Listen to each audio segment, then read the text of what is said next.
Good evening, ladies and gentlemen. Welcome to the Henry George School, and this is supposed to be session 5 and the last one of this series. But given the pace at which we were moving, I just had a conversation with Ed, so it's very much likely it's gonna take a little longer.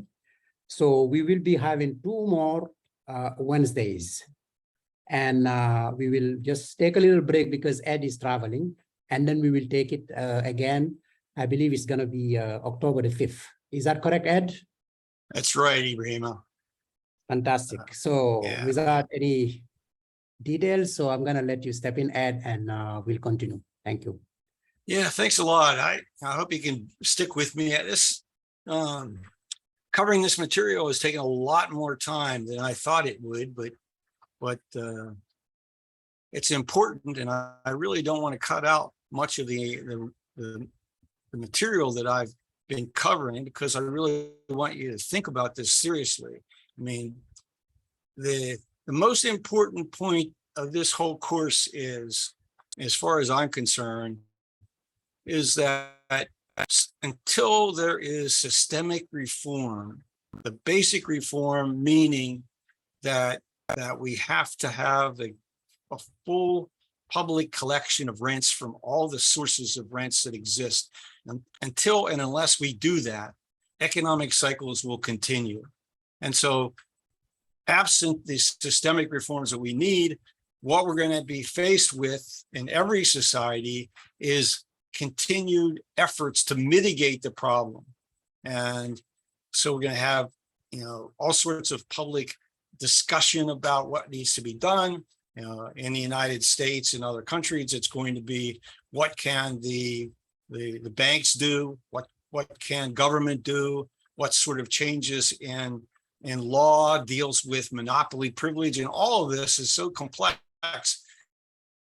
But again, what we're dealing with is a fundamental problem that exists in how we organize our societies and how our laws constantly challenge the idea of full employment without inflation.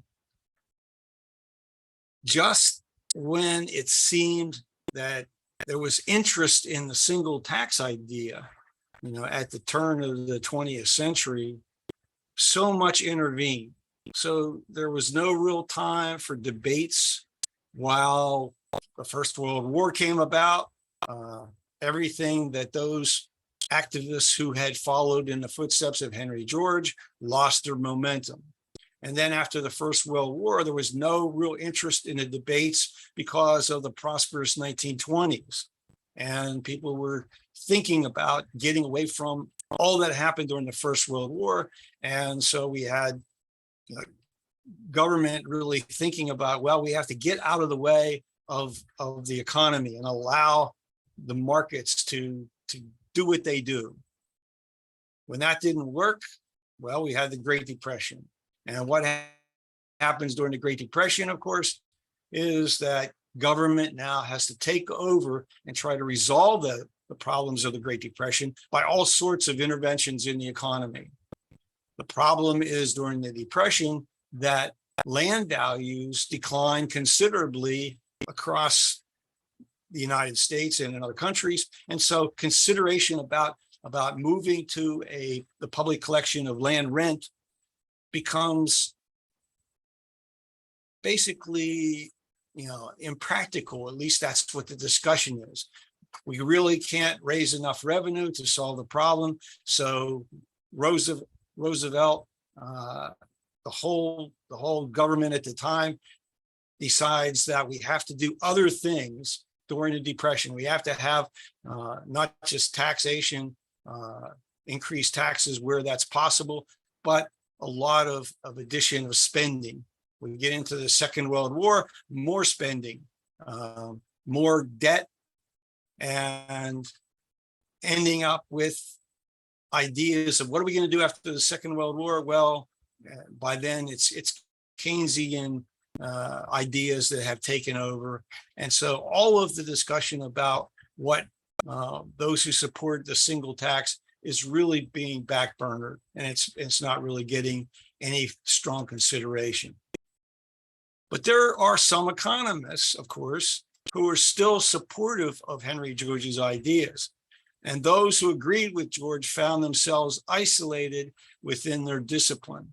And one of them is Mason Gaffney, who spends from the 1940s, late 1940s, when he first becomes an economist, he spends the rest of his career trying to convince people that what Henry George called for was the right thing to do.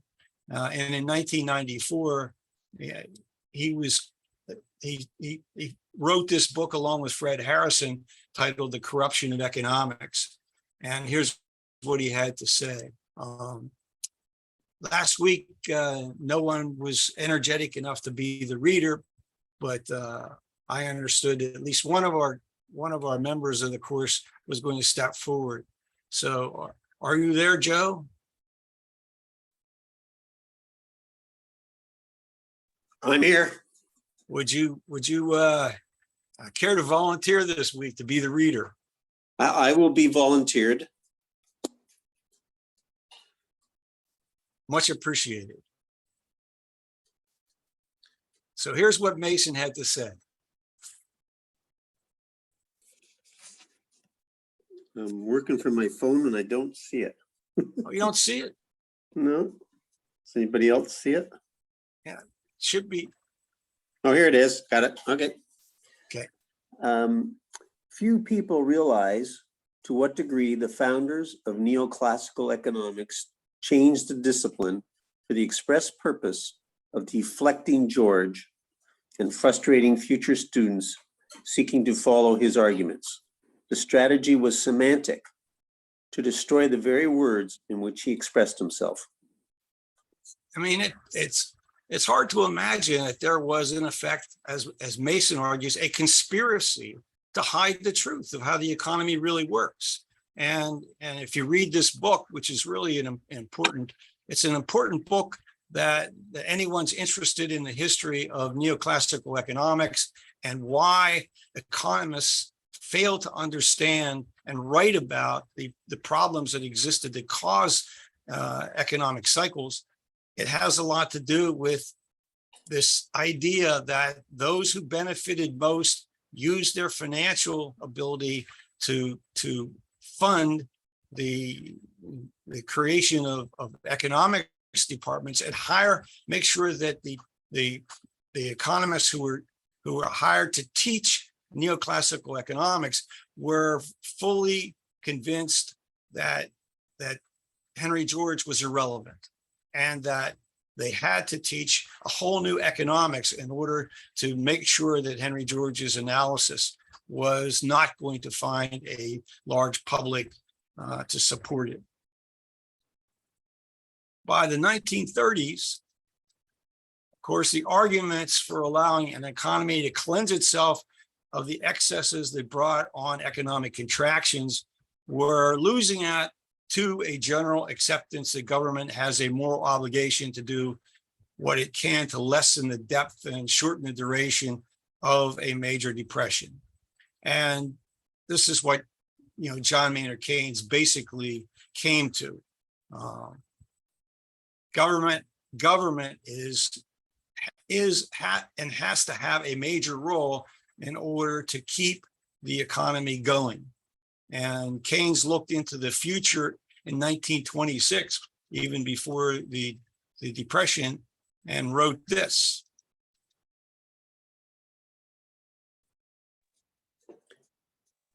Go ahead, Joe. The guarded and undogmatic attitude of the best economists has not prevailed against the general opinion that an individualistic laissez-faire is both what they ought to teach and what, in fact, they do teach. Keynes himself is really talking about his sense of what reality is.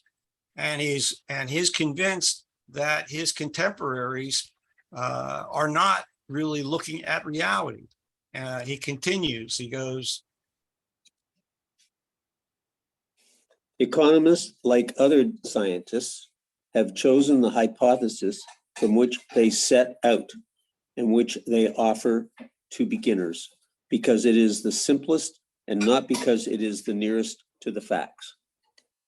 And how can you simplify things? Well, you go from a three-factor model of the economy, land, labor, and capital, to argue that nature, land, is simply another form of capital goods. And so if you argue that that's the case and just ignore land markets, it makes it a whole lot simpler to predict the future, but you're not using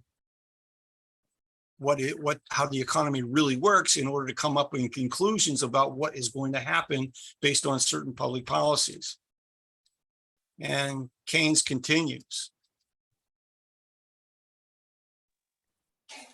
Partly for this reason, but partly, I admit, because they have been biased by the traditions of the subject, they have begun by assuming a state of affairs where the ideal distribution of productive resources can be brought about through the individuals acting independently by the method of trial and error in such a way that those individuals who move in the right direction will destroy by competition Oops, sorry.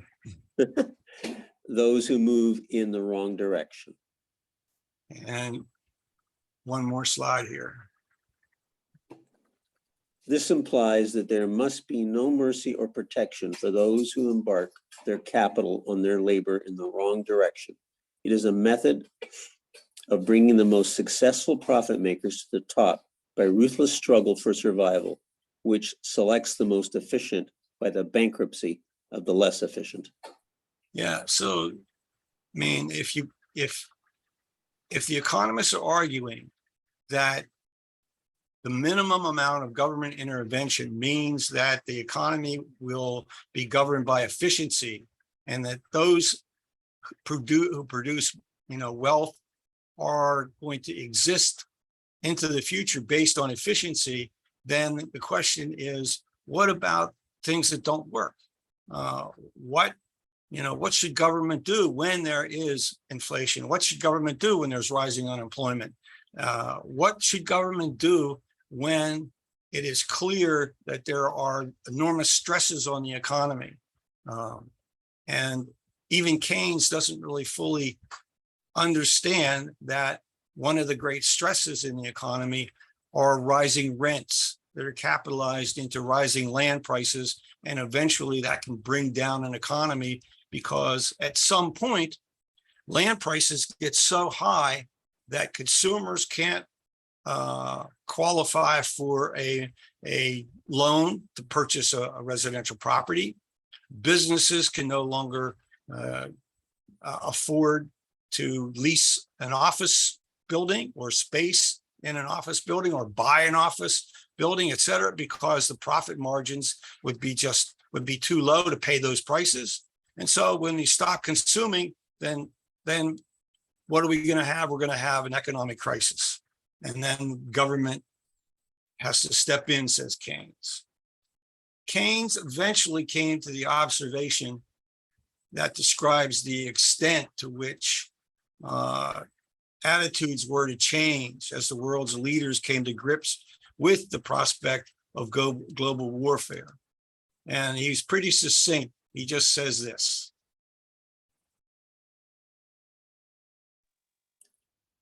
War experience in the organization of socialized production has left some near observers optimistically anxious to repeat it in the peace conditions. So what do you think he means by that? Anybody have a comment?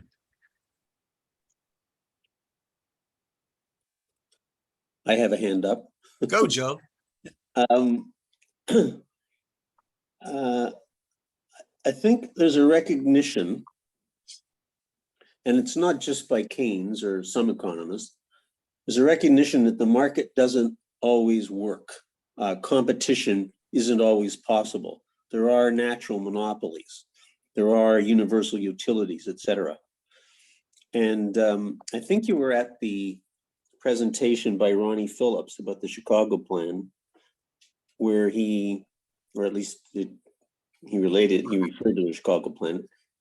And the Chicago plan, of course, was by the founders of the Chicago school, which some people might call neoclassical. But those founders said some things should be socialized if you can't regulate them and you can't get them to work well because of their monopoly properties. So I think that's what Keynes is referring to, that there are some things that have to be socialized because of the nature of the product and because of the nature of the market. Well, yeah, I think he does believe that is necessary. But in this particular quote, he's looking at something different, and that is, what did we learn by what we were able to do during time of warfare? And in the time of warfare, what do we have? We have full employment. And so what caused full employment? A high degree of government spending, which created jobs, which put money in the hands of people and consumers.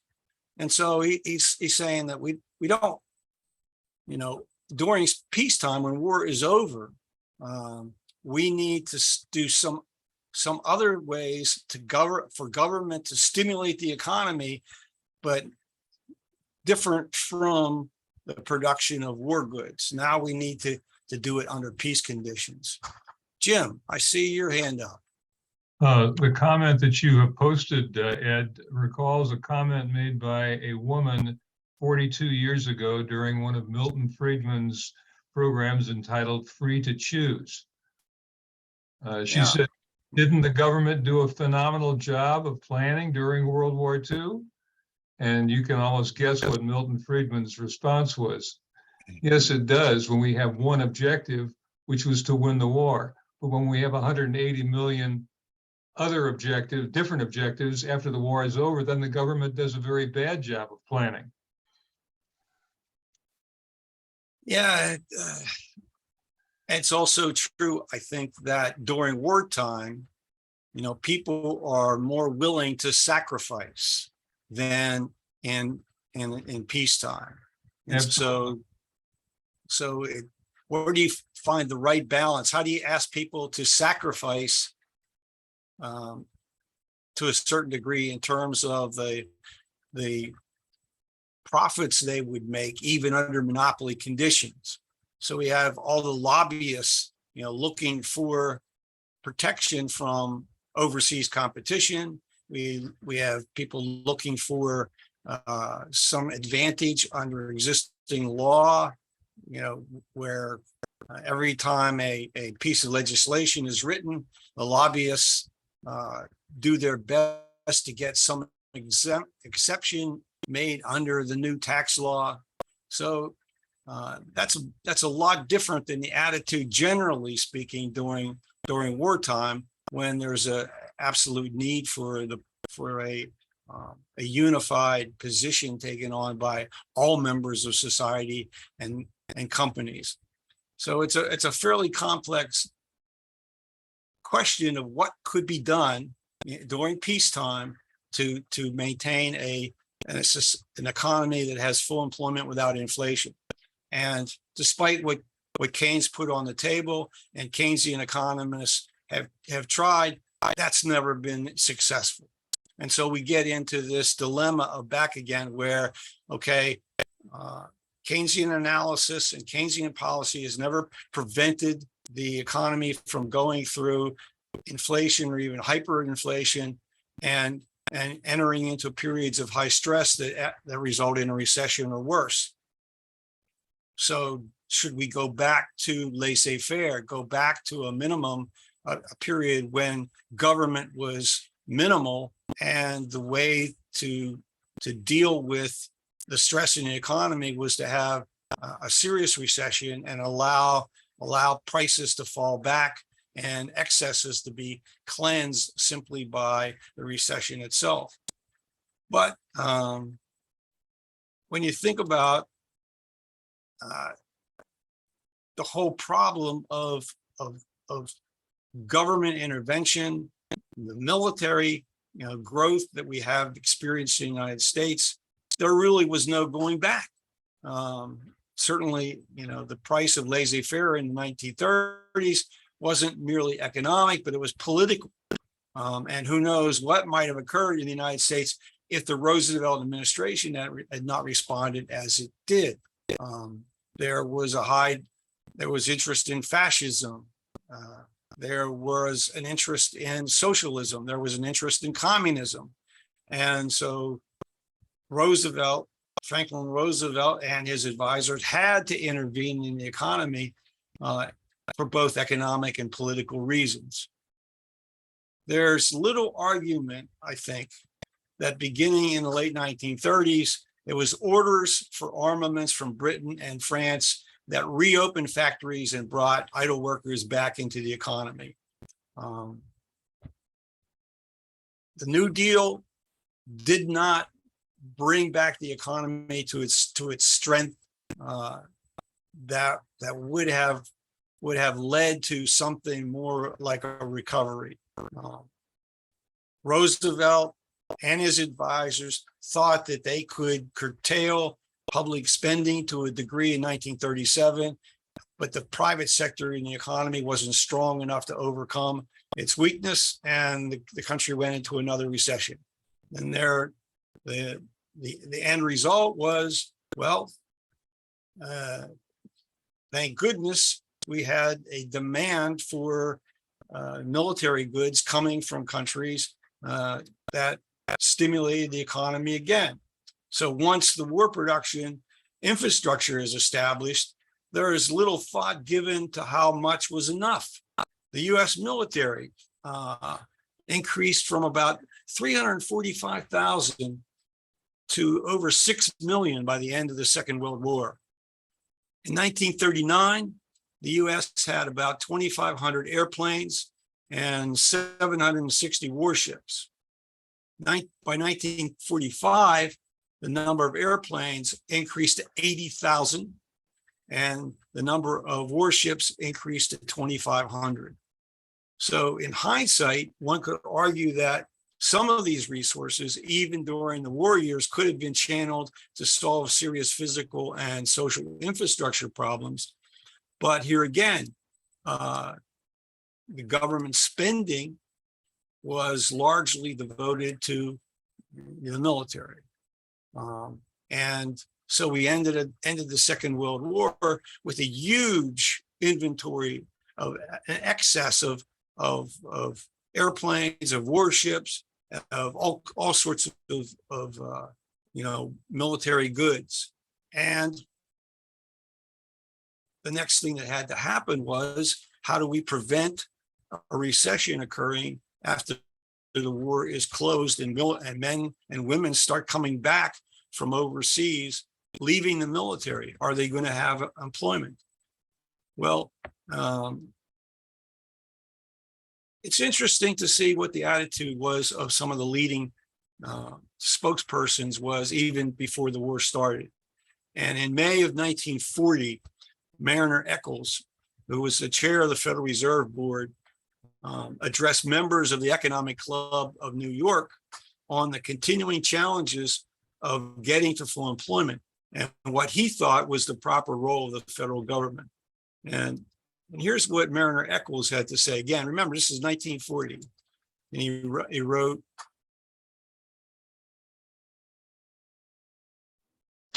We talk about the paradox of want in the midst of plenty. But the real paradox is that with all our boasted native genius, we do not end the dilemma. Those who say that what is needed is cooperation between the government and business frequently fail to recognize the conflicting interests within, as well as between business, labor, and agriculture.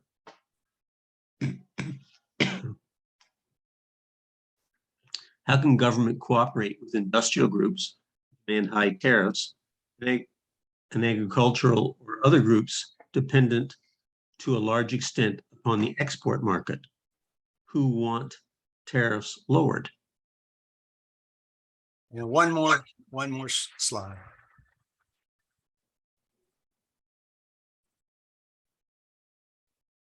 I think it is clear that the proper role of government is to be an umpire, acting in the interest of the general welfare, not taking sides for or against the numberless conflicting private interests.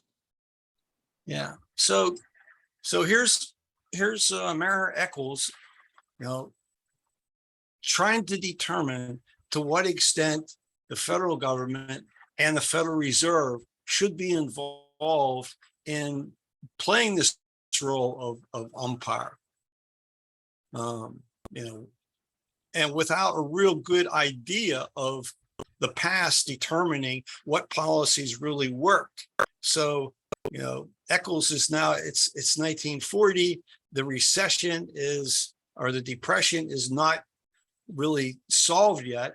And he's in a position, well, what do I do? What does the Fed do in terms of interest rates? Of should we simply be investing in government securities and creating debt, or was he thinking along the lines of modern monetary theory, with the possibility that the Fed could simply print money out of thin air, and what would that do to the economy? Would it cause inflation? So he's in a position of being ahead of his time in a sense. And as his address continued, Eccles eased into the argument for the kind of intervention that Keynes believed to be necessary to soften the consequences of the economic cycle. So, Eccles is not an economist. He is a banker, and the bank that he headed in Utah, he's a Mormon, was one of the few banks that did not suffer losses during the Great Depression because of the prudent policies that his bank undertook, as a lender. So, you have to think in terms of Eccles understanding where credit should be used in the economy and how that can be managed effectively to prevent the kind of downturns that economic cycles can cause. He's trying to create the basis for what the Fed should do in the future. And he adds on, here's what he adds.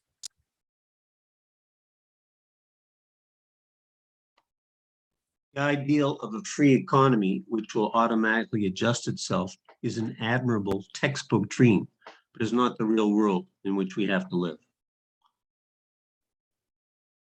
Nor do I think the more ironing out of the maladjustments is serious as they are and desirable as it is, that private groups see that their own long-run interests require rational price and wage practices. And finally, the difficulty as I see it arises from the way in which the national income is currently distributed. Too much idle money is piling up in the banks, unused by individuals, corporations, and other institutions owning the funds. Too little is going into the hands of potential consumers. Now, remember that this address was delivered in 1940, and yet it sounds remarkably like it could have been delivered in 2010. Eccles then offered advice to the nation that is again coming directly today from Stephanie Kelton and others within the MMT community. He wrote this again in 1940, and I haven't been able to find any reaction when he delivered this, to members of the financial community. There's no record of comments that they made or the press coverage, but here's what he said that I find really interesting. Then why shouldn't we declare as a national policy that we will collectively, through government, offer the security of a job to all who are willing to work, but are unable to find private employment. Not unemployment insurance, but job guarantees. And that if the private sector doesn't have sufficient means to provide jobs, a full employment, then government should. And he finishes with this. Why not provide assurance of employment, not merely insurance for unemployment? Is this a radical idea in a democracy? Is it in any way inconsistent with our professed ideals and aspirations? Is there any better way to make democracy work? Can't we afford it? This is a comment by someone who was, very much a capitalist, but very much more committed to the idea that government has a role in creating full employment without inflation. Unfortunately, from Eccles, he didn't really fully understand how to tame land markets.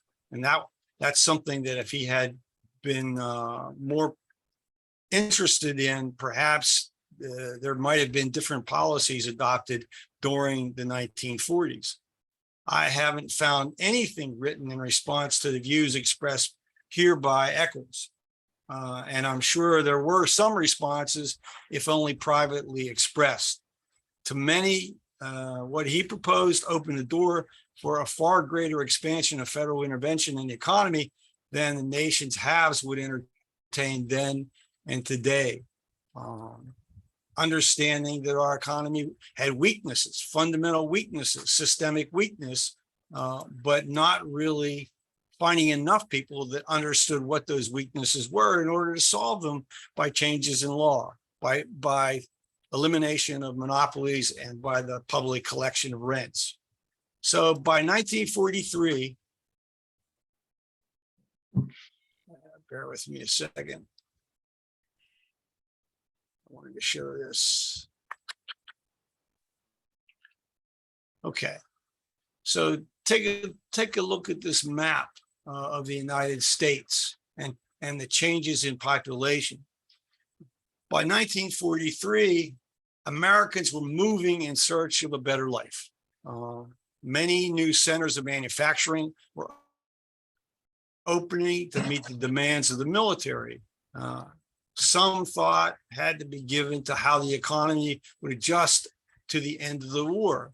When you had so many people moving, and then technology changes. So you had two basic technologies that were really important to the movement of people. One, air conditioning, and two, elevators.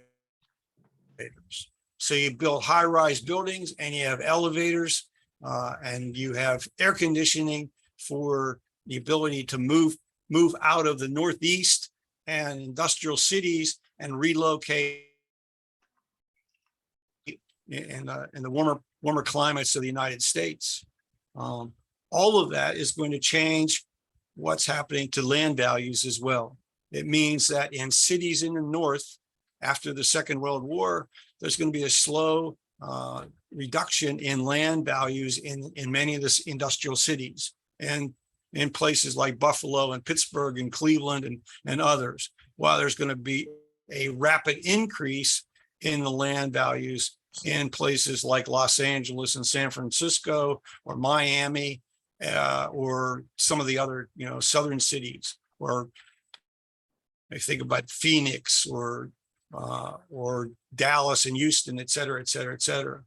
So all of that's going on as the Second World War comes to an end and population migration occurs. So every one of these communities has to deal with either very quickly rising land markets or a decline in land markets and a decline in the revenue that's needed to take care of aging infrastructure. Not an easy period that our society went through, plus the fact that you have all of the military people who are coming back into the economy, trying to find private jobs. And we have the beginnings of sprawling development in all these cities. So, places like Levittown in New York, Eisenhower is putting together the funding, the national funding for interstate highway systems, and for every highway interchange, there's the beginning of a new suburban development. All of this is going on, and you're looking at a country that has to figure out where is the money going to come from to sustain the urban economies and deal with all of the infrastructure that has to be put into place with the sprawling development in all these cities. So to get back a little bit into the war, here's some of the statistics that are worth remembering. By 1943, there's more than 2 million women who are working in American war industries. The war production effort brought immense changes in American life, to be sure, as millions of men and women entered the service and production boomed. Unemployment almost disappeared. Black Americans secured reforms that integrated the military, and by the war's end, Blacks made up 8% of the defense industry's workforce. Black employment by the federal government increased by 300%.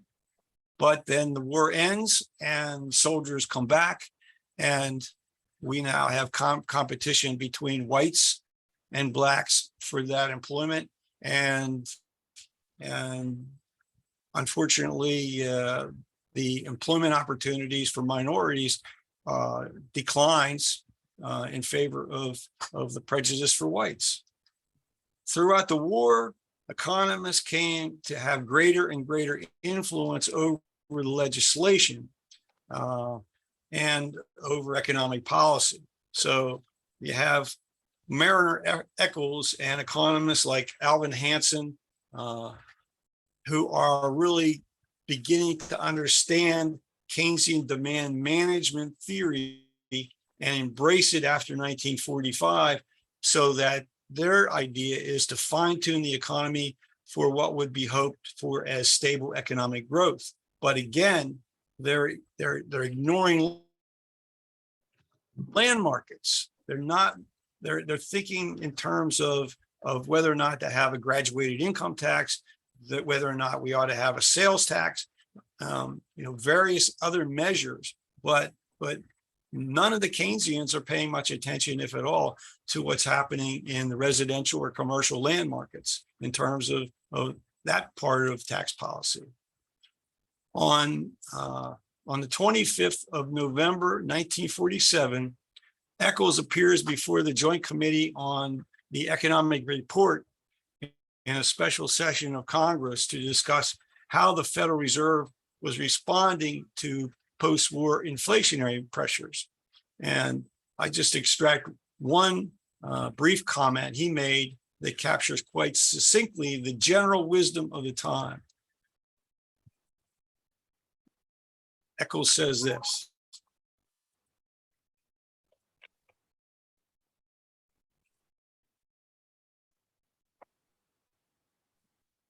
oh, I'm sorry, I got to move it one. My telephone rang. At best, monetary and credit policy can have only a supplemental influence in any effective treatment of either inflation or deflation. And considering what can be done so far as monetary and credit action is concerned, it is necessary to make a correct diagnosis of the multiple causes of the situation which we are now confronted.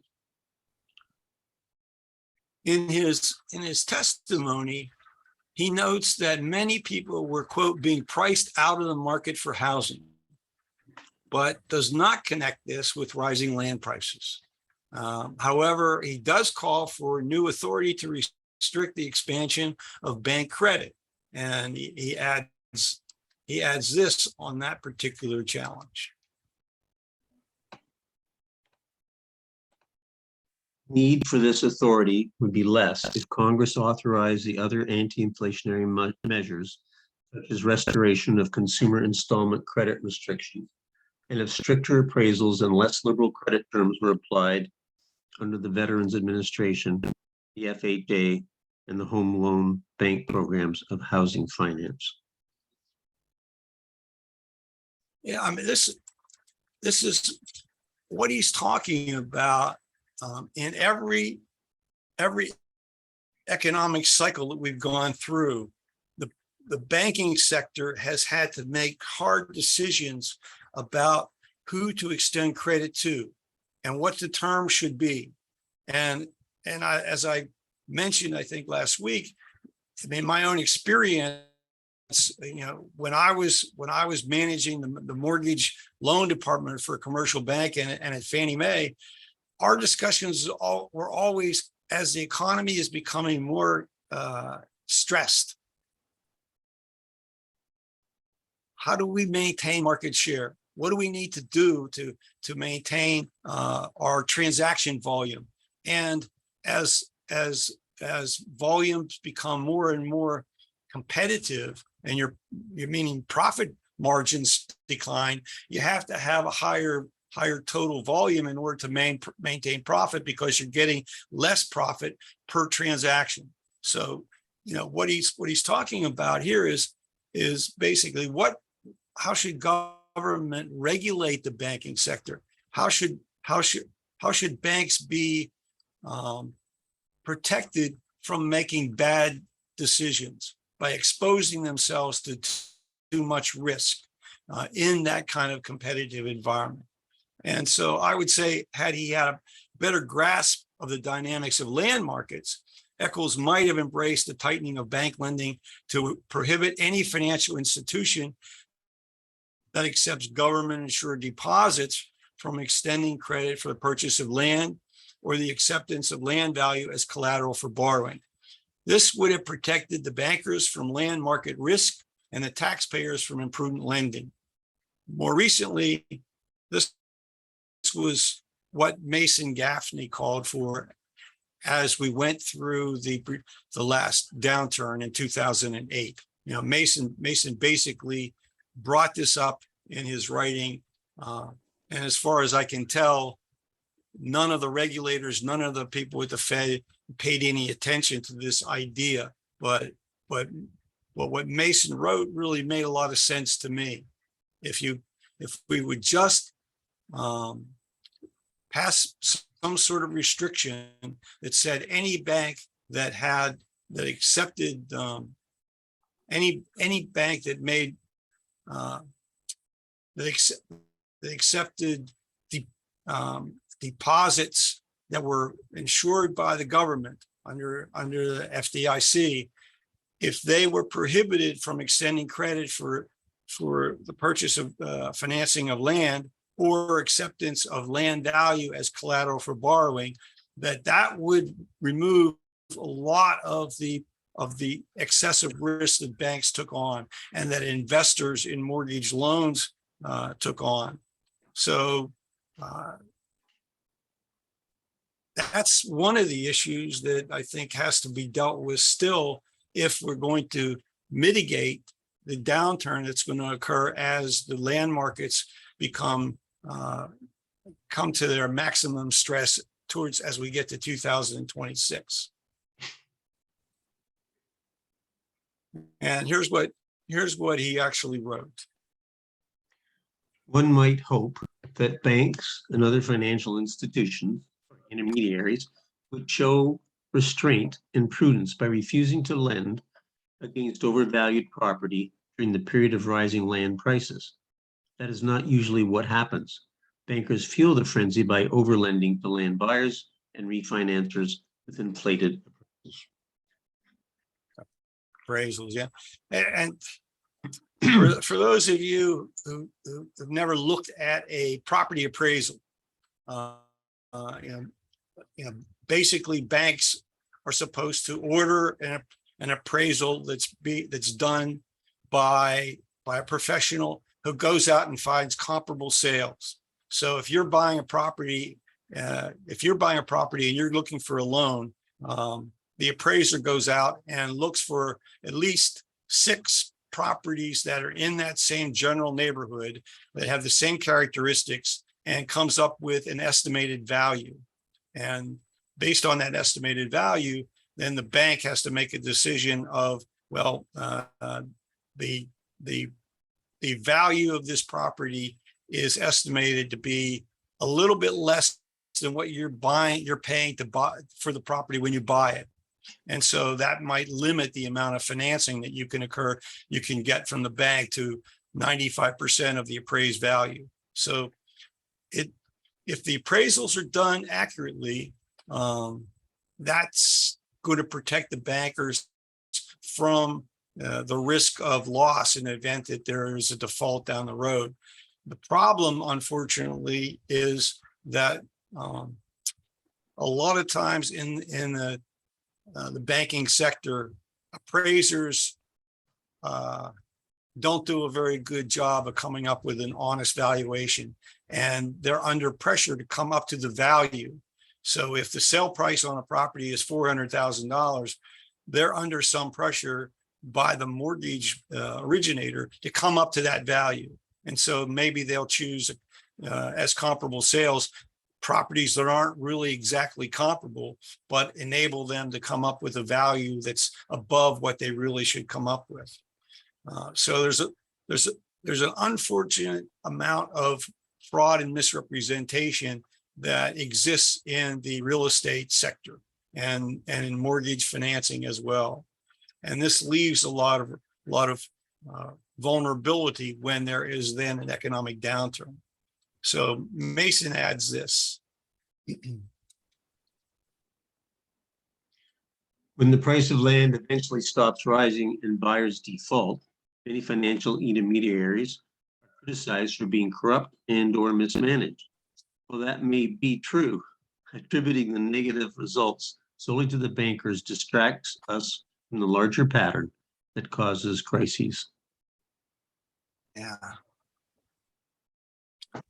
Well, that may be true. Attributing the negative results solely to bankers distracts us from the larger pattern that causes crises.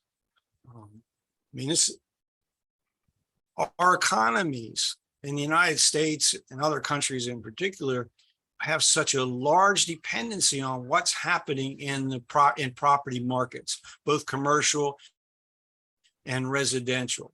And so, yeah, there's all this impetus to keep pushing the prices up and doing what's necessary to allow people to acquire the financing to purchase those properties at inflated prices. But in every cycle, eventually it comes to a point where there's no longer the ability to get people to purchase those properties and afford them based on the financing available. And then if there is any kind of downturn in employment and there's unemployment, now we're facing a train wreck. We're facing a period of massive defaults and foreclosures, and that will trigger a recession that could turn into what may happen in 2026, which is a major crash in the economy. Just here's a chart on variations in the selling price of property. And what Eccles and Alvin Hansen and most other Keynesian economists essentially ignored was the fact that the cost of land started back upward as early as the mid-1930s and continued to increase even through the Second World War. And then once we got past the Second World War, just skyrocketed up until a point where the economy could no longer sustain those increases. And we had the 1970s, we had that period of stagflation with a whole lot of defaults and foreclosures. Farmers were encouraged to add acreage and were provided with financial assistance and other subsidies. So people were on the move, coming into the nation's industrial cities to work in the wartime factories during the Second World War. The demand side of the nation's land markets worked its magic to the benefit of the nation's landowners. So coming out of the Depression, with a wartime economy, wherever wartime production increased, in those cities, in those areas, land prices are going to go way up, along with employment. The price of a residential property increased as one would expect. Wartime restrictions and a shortage of both labor and materials significantly lowered the number of new housing starts during the Second World War. So between 1940 and 1944, housing starts declined to just about 141,000. And so you have all these young people going off to war, and when they come back, what do we have? We have this dramatic increase in marriages and new household formations, and that sets the stage for a post-war boom, in part supported by a couple pieces of legislation. One, the big one, is the GI Bill of Rights. And so with the GI Bill of Rights, it creates a program that provides federally insured loans to veterans. And so millions of young adults immediately begin to form new families. Housing is increased in construction, and we have the suburbs. All of this building up to an economy that is growing, but it's growing out of the basis of land values increasing significantly, and at some point, again, getting to this stage where people can no longer afford it unless their employment increases. If their income increases, then they're catching up with the inflation in the land market and things are going well. But when land prices are increasing faster than income, then the economy is where it's going to come under that pressure for a recession.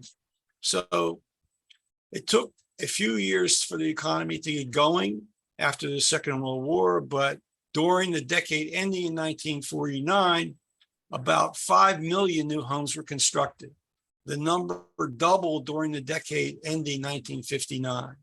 And so for those of us who are old enough to have grown up in that period, we know, how robust the economy seemed, but there was never full employment, and we had periodic recessions even during the 1950s and 1960s because of the instability in the economy from the basis of land markets. Now, the other factors that we have to deal with is that many almost exclusively whites began moving into the suburbs. And the suburbs become possible because of the new highway construction and by the expansion of public transit systems. So this is a photograph from 1959 of the Schuylkill Expressway in Philadelphia that connected Philadelphia with the Pennsylvania Turnpike near Valley Forge. Construction was started on the Schuylkill Expressway in 1950, and it was finally opened in 1958. The cost to complete it was $100 million, which in today's dollars is about $1 billion. But what's important about this is just typical of what was going on. So this is what's going on in the United States in every metropolitan area in the 1950s and early 1960s. A massive migration of people from the urban areas into the suburbs, which leaves the cities with neighborhoods that are having declining values and losing population. The need for such highways like the Schuylkill Expressway, was created by tax benefits that really favored the development of single family suburban subdivisions. And there's just a picture of what they look like when they're put up. Yeah, you know, this is just typical of many of the suburban communities that went up, connected by highways, and at first they're bedroom communities, right? So where's the employment? Mostly it's still back in the cities. People are on the highways or taking trains if their trains are available to get back into the cities. So you have payments of mortgage interest and local property taxes that are deductible from an individual's income before calculating their federal income tax. So there's all of these provisions under law that are stimulating this kind of development. And the cities are losing revenue to the suburbs. By 1950, the number of new housing units constructed is about 1,700,000.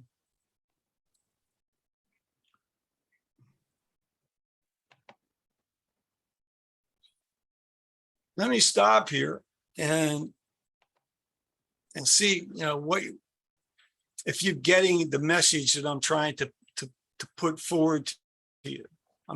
Think about the United States as many regional economies operating independently at the same time, but with the same dynamics.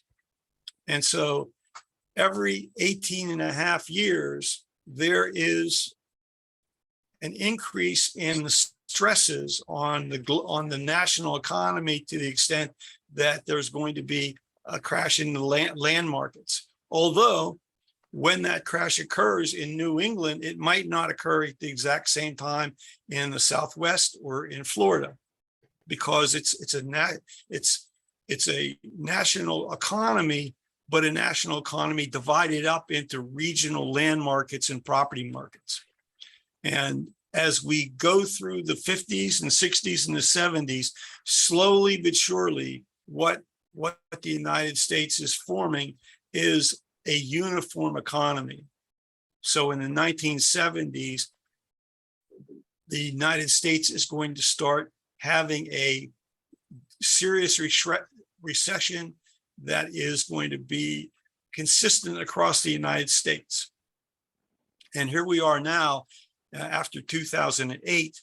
2008 brought a general crash in the national economy, with markets being so integrated. And the reason that I'm going through all these details is that as we get through this current cycle, when we approach 2026, you think about how many markets are moving in the same direction at a similar pace toward the kind of stresses that are going to bring about the next cyclical crash. Michael.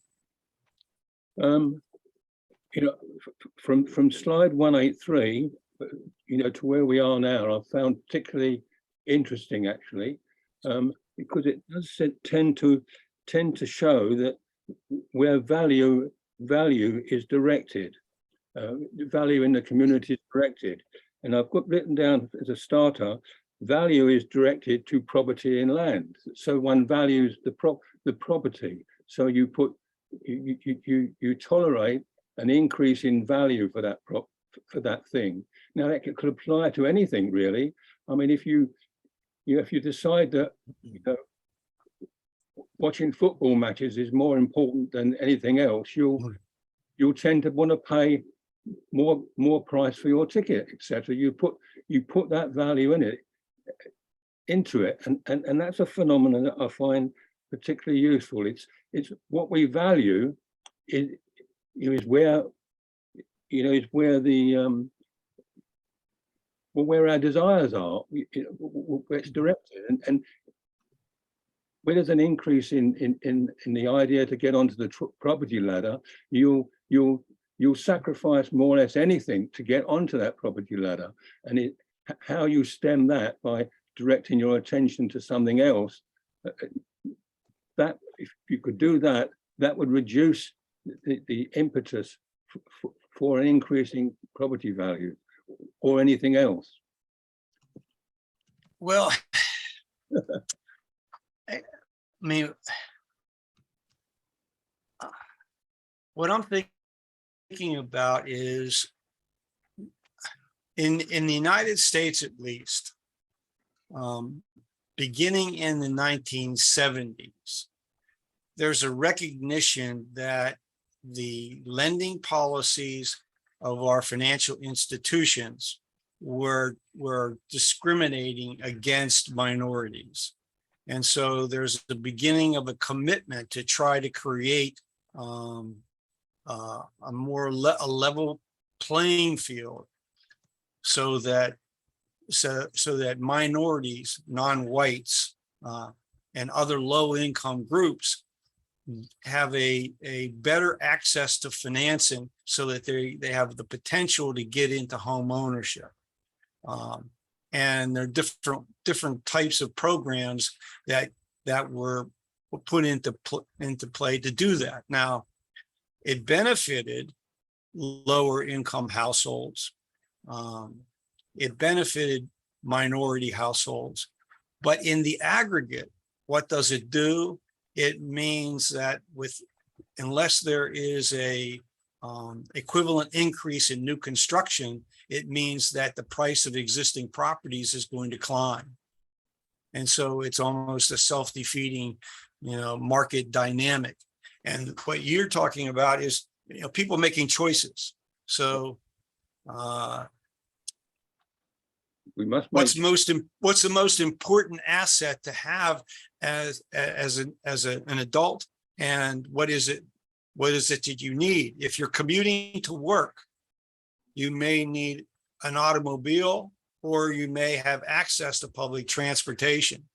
But the incentives from a tax standpoint, at least in the US, have been to try to increase the percentage of home ownership. So we had a peak in the US of about 67% of the households in the United States were property owners. It didn't mean that they necessarily paid off their debt, but they at least had a deed. Now the next thing is, what other assets are they going to be able to afford, and where should their decisions be made? Should they be made to buy an automobile? What about children and their costs of going for education? You mentioned the stress in the community. Now, at the moment, here in England anyway, we are faced with an increase in energy prices, doubling basically, and so where people have to have that, their incentives, what they have to do changes to that. So, and it's purely natural. So that could increase the pressure on house prices, because people can't give the sort of resources that they're having to divert it to something more immediate and more important, really. And so the stress in the community and a depression can arise from very many things, increase in land prices, etc., an increase in energy prices, whereby it's becoming more and more increasing, and where people can't afford that, then there's trouble. I just feel that. Yeah, we're going through that right now, and every day in the media there's a discussion: are we in a recession or not? The unemployment rate in the United States is low, but but what is the real issue with the recession? Is it that unemployment is low, but wages have not increased to cover the expenses that you're talking about, the increased energy expenses, which is one reason why right now in the United States, there seems to be a growing support for unions, that more and more workers are now thinking, in order to deal with the rising costs and the concentration of income and wealth among, the very, very wealthy and very profitable corporations, that we need changes in law. There's all sorts of proposals on how to mitigate the problems. For example, there's now a lot of discussion about the need for legislation that prevents corporations from borrowing in order to buy back stocks. To prohibit the corporations from using their cash to buy back stocks, but rather require them to invest in research and development and efficiency. So we know that there are there's a wide range of challenges to stable economic growth. What this material that I've gone through has confirmed to me is that unless and until we deal with land markets and deal with the public capture of rents versus the taxation of earned income flows and depreciating assets, that economic cycles can never be tamed. And so all of the measures that are being talked about in the media today are all about how can we mitigate the results. But I don't think that any of those measures will prevent the economic cycle from reaching its stress point in 2026, and it may occur sooner with potentially very devastating results. Amit, I'm not sure who that is, but identify yourself. Yeah, you're saying it just fine. Can you hear me? Hello? Hello? Yep. So you're not coming through right now. I don't know.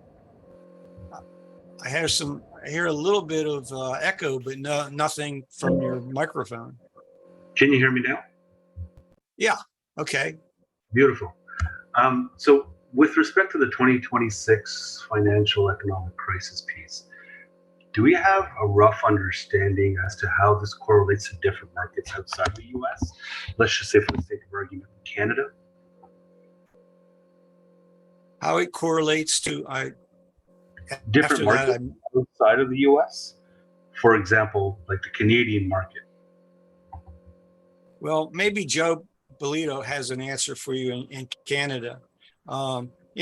Just for one difference in the financial structure in Canada was the difference that caused us in the United States to have a crash in 2007 was that we had a lot of second and third mortgage debt that went bad. Canadian financial institutions were prohibited from making second mortgage loans. So Canada did not have the same sort of crash in its financial markets as we had in the United States in 2007. At least that's one part of the reason why. Okay, fair enough. Thank you. Joe, do you want to comment on that? I think you're quite right. I have a different question, but I think your answer is correct. Yeah, I mean, we went through in the United States a period of financial deregulation that began in the 1970s with the creation of the first money market mutual funds. And the first funds were rather modest, but eventually they grew to be, very, very large part of the investment climate. And so many billions of dollars was withdrawn from our savings and loan associations and savings banks and put into the money market funds, that we had an S&L crisis. And so that's part of the financial deregulation that has occurred. And there's been many other parts of the market that still since 2008 haven't been addressed. For example, just look up on the internet the whole issue of derivatives and collateralized mortgage obligations and all of those financial markets that were supposed to have been addressed by Dodd-Frank, which have been circumvented by the players. And so we have some unknown trillions of dollars invested in derivatives and all kinds of these sophisticated debt instruments that if there is a serious recession, that there could be a chain reaction of defaults on this debt that could bring down the financial system altogether. And there's great concern that might happen. I don't, whether or not the UK has dealt with those issues legislatively, or Canada or Australia has, I don't know. But Joe, I'm sorry, you wanted to ask another question. Yeah, I do. I'll just mention though, it is true that reputable sources have said that because of what happened in the United States and to some extent Europe, the Bank of Canada was kind of backstopping behind the scenes Canadian banks, because any bank anywhere, is going to have some, there's going to be a bit of a tsunami effect, right? When those two giant entities have a big problem.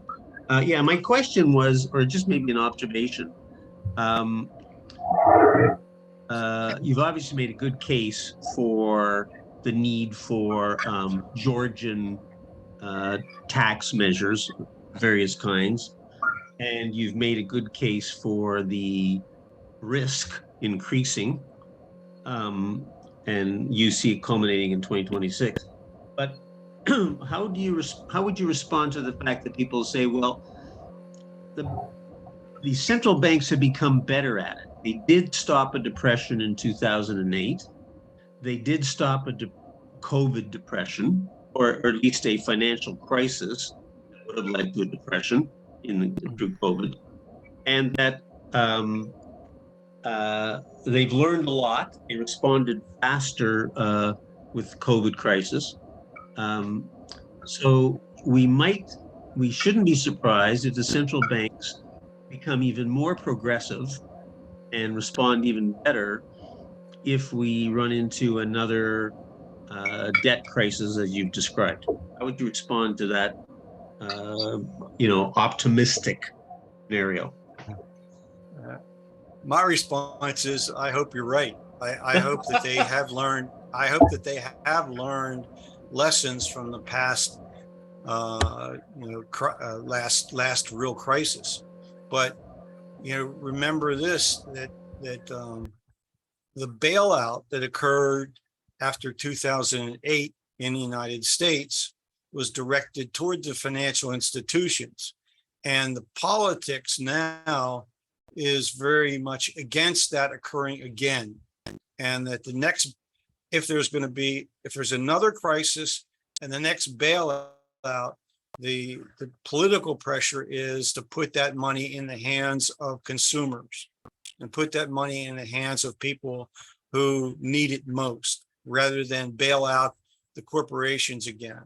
So the question is the current banking regulations and the stress tests that the Federal Reserve has imposed on the banks been sufficient enough that they can weather a large-scale default from borrowers?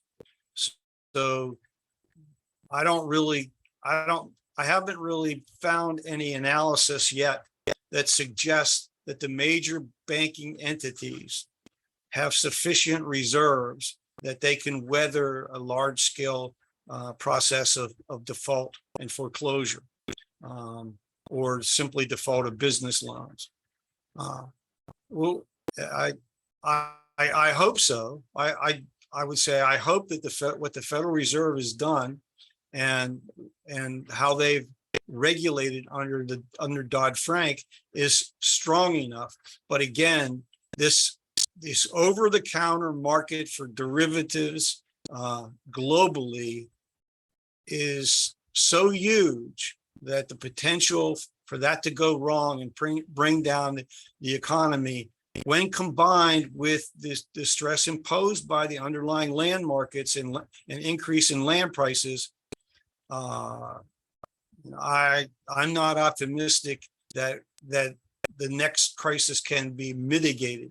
I think we've just gone too far because of the cumulative amount of credit that's been added to the economy. And even now, when you look at some of the delinquency statistics for automobile loans and for installment credit and credit card debt, all of that is fairly significant, and even right now.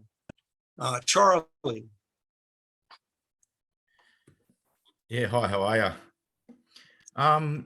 Just while we're on the subject, I just want to sort of get your opinion on, obviously you've got 2026 as a date to where the crisis, I'm guessing, will peak in land prices. Just because I haven't really been through something which personally affected me. Obviously, I'm 33, so the 08 sort of crash wasn't really on my radar. So just want to, obviously looking at a fundamental analysis of the states at the moment, you've got the inverted yield curve, you've got sort of high oil prices, interest rates rising, like a high inflationary environment. So how do you see it playing out? And obviously if Jerome Powell is going to continue to raise rates, like he said in Jackson Hole, and obviously cause a recession, how do you see it playing out to get to that 2026 peak in the States from today? I think my comment is, how do I see it playing out? It's a distributional issue. And that is, with rising interest rates, it means that those individuals who have surplus funds to invest can move money out of the higher risk stocks into fixed income assets. And there you have an increase in interest income. So maybe that affects the top 20% of households in the United States who have sufficient savings. So their interest income is going to increase, which means their total income increases. So what about the people who are borrowing money?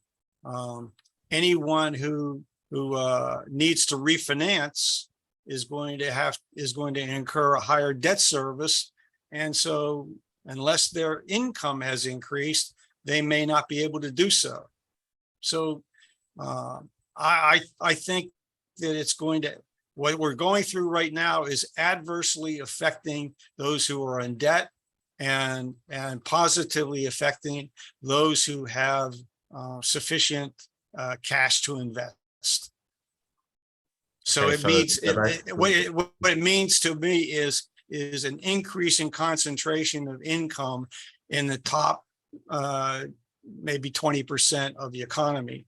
And the question about those who are in the top 1%, it certainly gives them an opportunity to increase their fixed income assets if they so choose to desire. But a lot of companies, as we know, that have excess cash, they're using that cash to repurchase stock. What individual investors are doing in terms of land acquisition right now, I haven't seen any statistics in the US, but the top, I think it's 100 individuals in the United States own land equal in size to all of the states of New England. So that's from Maine down to New York. So there's right now continued use of cash to acquire land holdings all across the United States, and a lot of foreign owners. There's a lot of foreign purchases of US land. I suspect that that's also the case in Australia. So Yeah. I'm pretty sure America's the top investor from international in Australia. Yeah. yeah, People China, but I think they've only got mean, about 2% of land, but America owned around 13% last time I checked. yeah, well, these lectures aren't really, designed to explain how to be a better investor. But certainly, Yeah, I think those who have the liquid assets to invest are going to be advised to diversify their portfolios as much as possible. And so I suspect you're seeing a lot of money going into land markets, into existing real estate developments, office buildings, shopping centers, et cetera, as well as stocks and precious metals. I mean, I would think that's the best advice usually to give to someone who's investing. Try to diversify so that when stocks are down, usually bonds are up. When bonds are up, stocks may be down a bit. So don't put your eggs in one basket. But in terms of the economic cycle, the question is whether or not all of this and the laws that affect investment decisions, particularly by corporate entities, are they going to lead to the investment in the new technologies that are going to deal with climate change and energy costs? So, what's on the legislative horizon, I think, is going to have a lot of effect on whether or not what happens in 2026 is going to be somewhat softened or exacerbated. And right now, I wouldn't even want to hazard a guess, what that is. But as was mentioned just a few moments ago, the cost of energy is climbing everywhere, and so those who are in the lower income groups in every country right now are really struggling because the increase in the cost of energy, the cost of food, the cost of housing. And so is the government sector in your country going to come into play to help those people at the bottom? Are they going to allocate funds to construct permanently affordable housing? We see in the United States right now, there is a tremendous increase in the demand on food banks and a shortage of food being donated and available to help low-income households. I don't know if my answer, Charlie, was what you were looking for. It is along the lines of what I was thinking, but again, I've only really started researching a lot this year, so it's more so what I've learned along the way rather than experience. So it's just good to hear from someone that's been through many crises, just to get their thoughts rather than just what I've read. Yeah, I have spent a lot of time looking at statistics and the historical record and trying to figure out how to explain how it all fits together. And this part of it, this moving from the 1930s into the Second World War, and then the boom that occurred in the 50s, then you're faced in the United States with the US involvement in Southeast Asia and the war in Vietnam. And we've been practically at war ever since. There's been very few years since the end of the Second World War that the United States has not been fighting, having some sort of active war against somebody somewhere. And now we have extraordinary pressure to deal with what's happening in the Ukraine, and what's that doing to the global economy. I mean, people in certain parts of the world dependent upon Ukrainian grains are not able to feed their people. Yeah, I appreciate the answer. Victor. Sure. as I mentioned in the last presentation, at the end of it, I have a much different frame of reference. Now, my background is a graduate degree in sociology, a graduate degree in business. I've published in sociological journals. I did a couple of books on the German war economy of World War II. I think if you study, for example, Requiem for the American Dream by Noam Chomsky, you'll get a different frame of reference. I mentioned in the last presentation, Bezos and Zuckerberg did not earn their money from land. And your frame of reference seems to be aimed at land speculation, whereas it may in fact be the printing of money on Wall Street, the false valuation of pieces of paper based on imaginary PE ratios. The frame of reference I think we should be considering, again, I'm a Thomas Paine fan, is that we're not a republic. We are not a democracy. The United States is an oligarchy.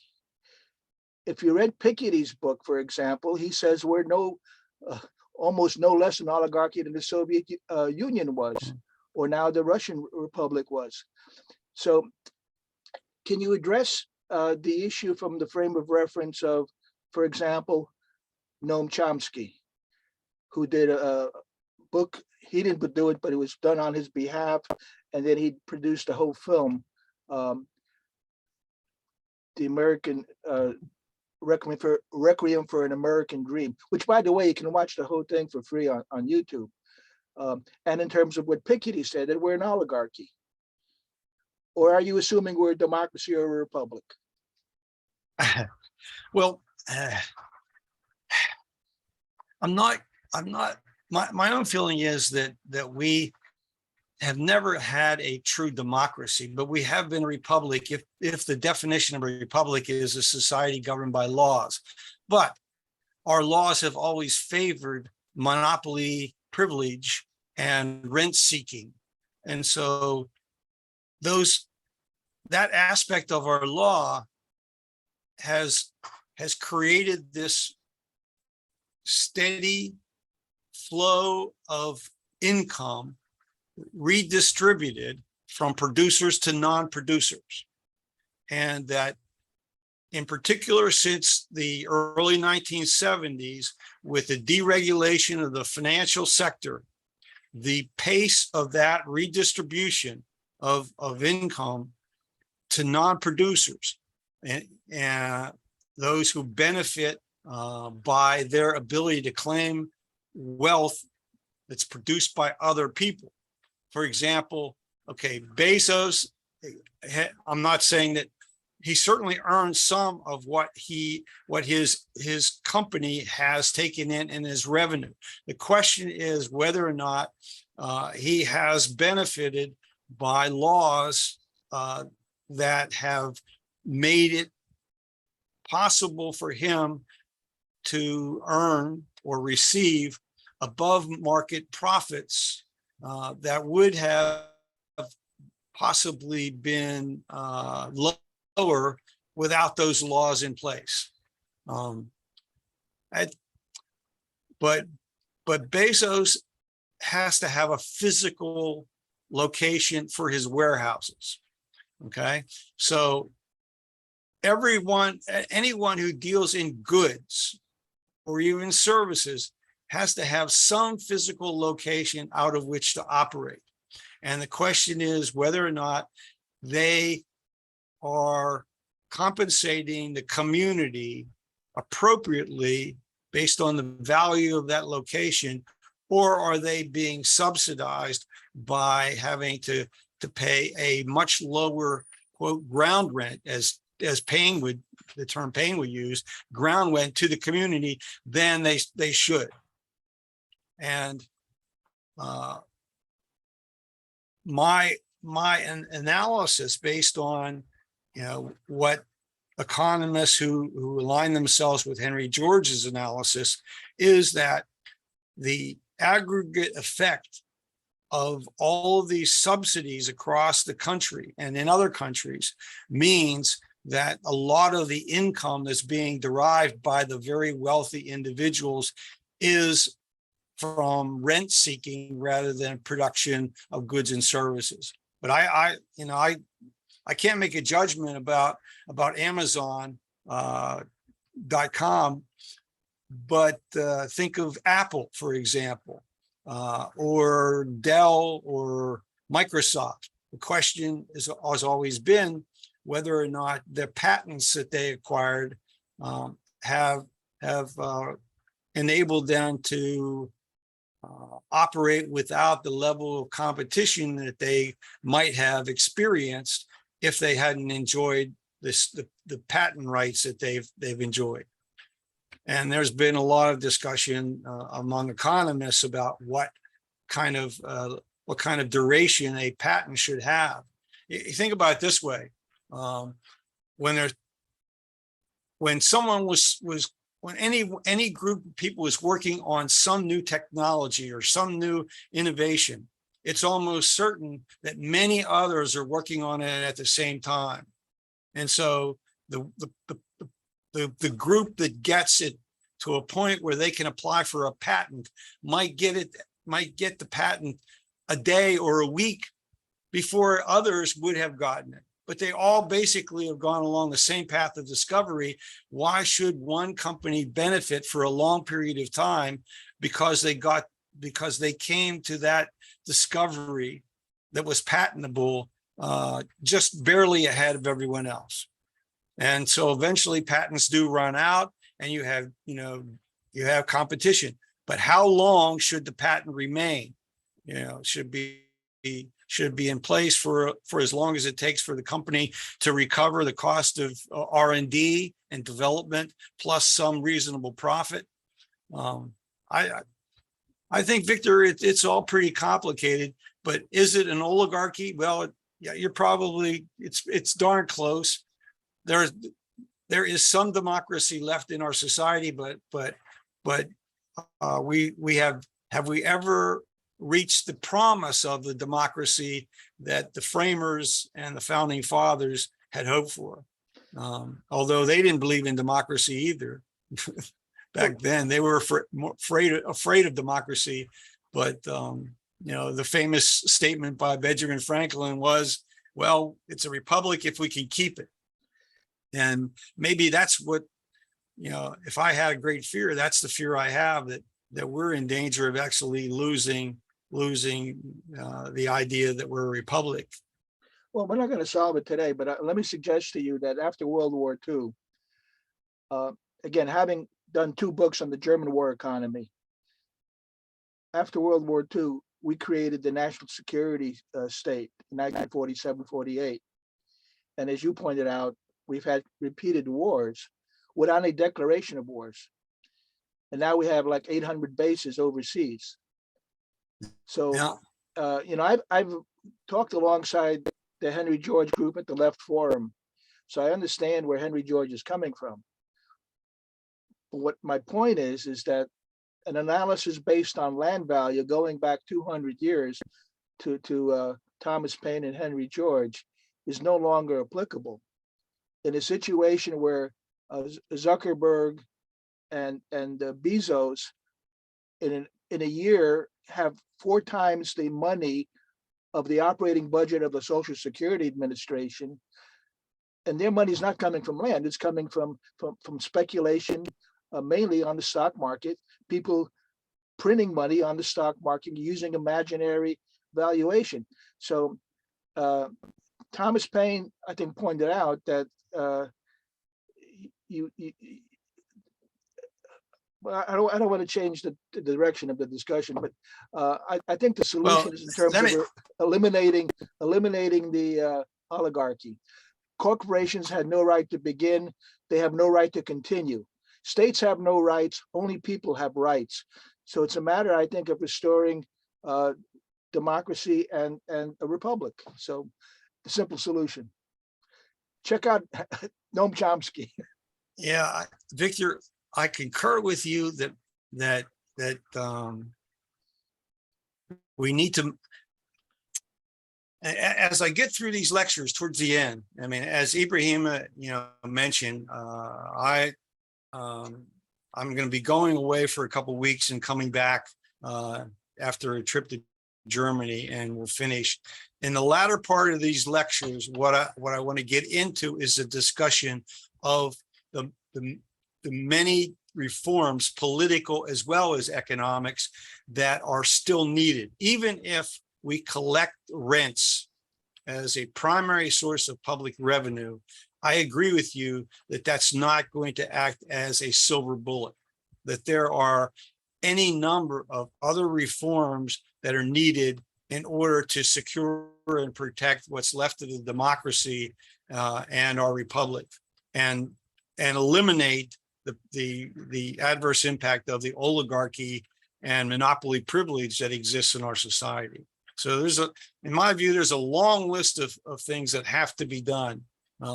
But again, I do believe that without moving to the public collection of rents from all the sources of rents that occur, that we will never be able to eliminate economic cycles. And that's the main thrust of this series of lectures. Ahmed, you wanted to join back in?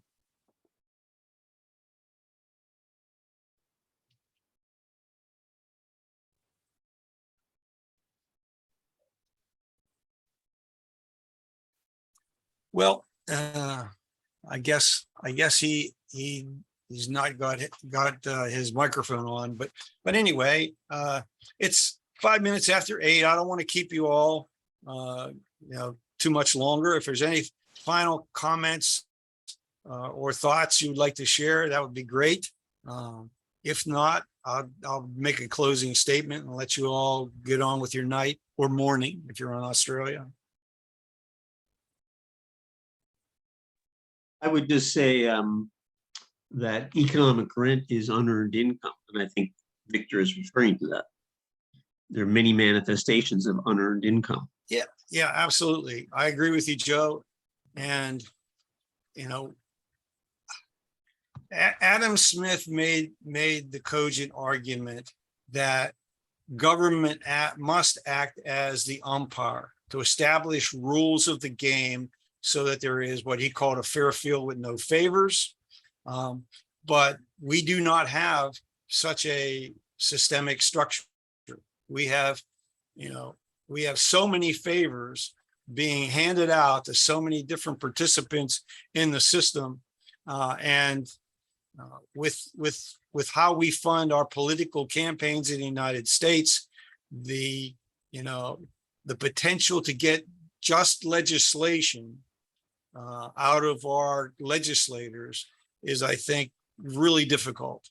And our actual laws in the United States that affect the economy are often written by the lobbyists, by the group that's known as ALEC.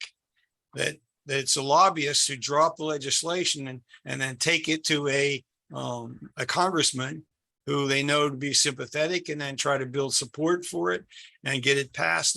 That favors that segment of the economy that's looking for their particular favor. So I think there's a lot to be done to make the environment a fair field with no favors. And until we get to that point, we're going to have a lot of intervention by the central banks and by individual state governments, by local governments. We have a very complex society with very complex laws that are often conflicting.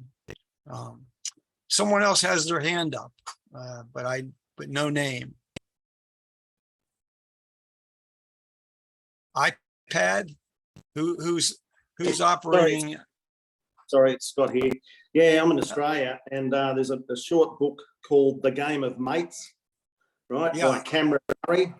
Talks about exactly what you're talking about, and it takes the PISS out of the government, how it works, how it operates, whilst the politicians are in power, and then how they go back out into corporate world and earn huge amounts of money as payback for the favours they've approved previously. Anyway, if you're looking for a short book called The Game of Mates by Cameron Murray, it's an easy read.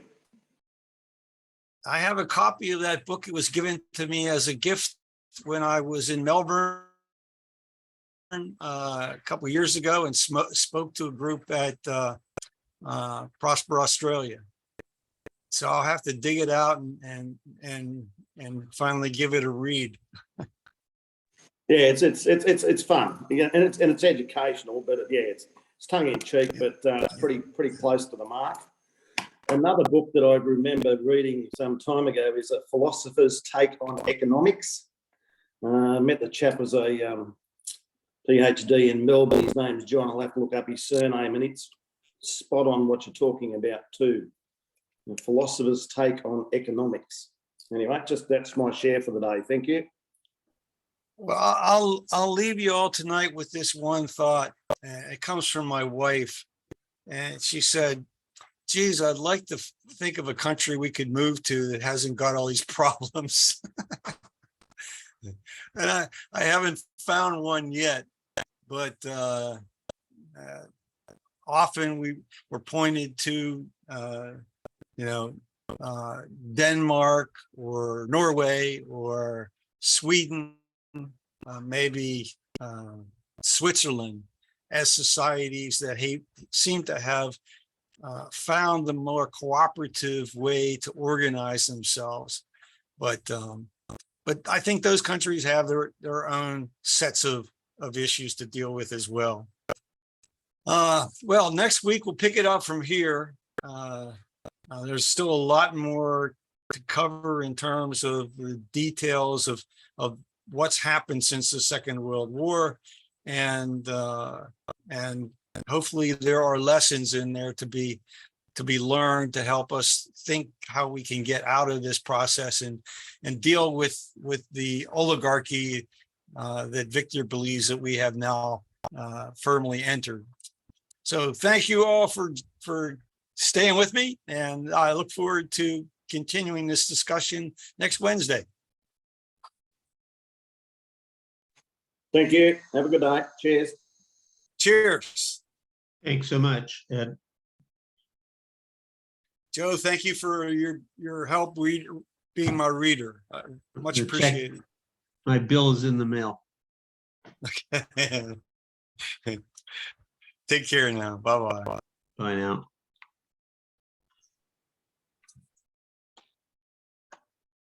Leave.